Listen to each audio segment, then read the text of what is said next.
వికారాబాద్ జిల్లాలో విషాద ఘటన చోటు చేసుకుంది.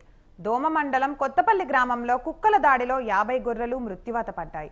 మల్లేశం అనే కాపరికి చెందిన 70 గొర్రెలపై అర్ధరాత్రి సమయంలో గొర్రెలపై కుక్కలు విచక్షణారహితంగా దాడి చేశాయి.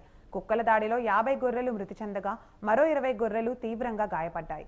ఒకేసారి 50 గొర్రెలు మృత్యువాత పడడంతో కాపరి మల్లేశం ఆవేదన వ్యక్తం చేస్తున్నాడు.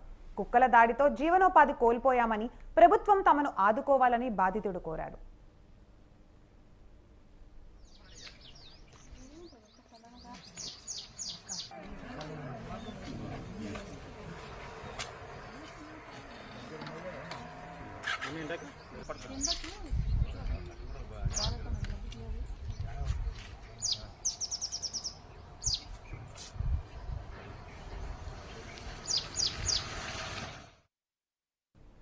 వృద్ధాప్యం, అనారోగ్య కారణాలతో